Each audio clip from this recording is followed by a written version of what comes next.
Hello everyone, welcome back to my channel. শুভ দীপাবলি সবাইকে। কাল ছিল ভূত চতুর্দশী, আর ভূত চতুর্দশীর দিন সকালবেলা ব্রেকফাস্টে এরমভাবে শুরু হয়েছিল, আর লাঞ্চেও দুর্দান্ত মেনু ছিল দই মাছ আর ওই ছ্যাঁচড়ার তরকারি আর কি, কুমড়ো বেগুন মাছের মাথা মাছের তেল দিয়ে একটা ওই ছ্যাঁচড়া টাইপের তো বানানো হয়েছিল। রবিবারের মেনু একদম জমে গিয়েছিল। তারপর খাওয়া দাওয়ার পর একটুখানি মুখে ফেস প্যাক অ্যাপ্লাই করলাম। এটা হোমমেড ফেস প্যাক। ফেস প্যাকটা 10 মিনিট রাখার পর রিমুভ করার পর মুখের গ্লোটা দেখতেই পাচ্ছ। শুধু বাড়ি সাজালেই হবে? এলইডি লাইটের মতো মুখেও তো ঝকমকে ব্যাপারটা আনতে হবে নাকি?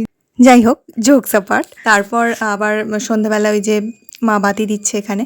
তারপর বাতি দেওয়ার পর আমরা একটু রেডি হয়ে নিয়েছিলাম, কারণ দু একটা ঠাকুর দেখতে যাব বলে। আমাদের এখানে ভীষণ সুন্দরভাবে কালী পুজো হয় বলছি কেন, অলরেডি শুরু হয়ে গেছে। এই যে আমাদের এখানে বাতি দেওয়া কমপ্লিট হয়ে গেছে, আর পাড়ার সবকটা বাড়িতেই এত সুন্দর করে লাইট লাগানো হয়েছে, ভীষণ ভালো লাগছে।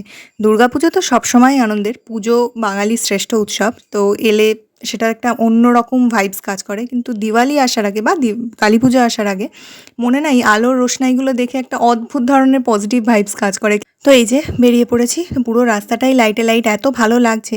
বেশি না, ওই দু একটা ঠাকুর দেখতেই বেরিয়েছিলাম। যাই হোক, সব থেকে বাড়ির কাছে যে ঠাকুরটা, মানে 1 মিনিটের ডিস্টেন্সে, সেটাতেই ফার্স্ট গেলাম।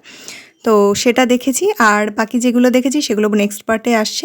সবাই খুব ভালোভাবে কালী পুজো কাটাও, ভালো থাকো, সুস্থ থাকো, আর অবশ্যই খুব সুন্দর করে বাজি ফাটাও, আতশবাজি অবশ্যই, শব্দবাজিটা পারলে একটু কমই ফাটিও, সবার জন্যই বোধহয় সেটা মঙ্গল। যাই হোক, শুভ দীপাবলি। দেখা হবে নেক্সট শর্টসে। টাটা।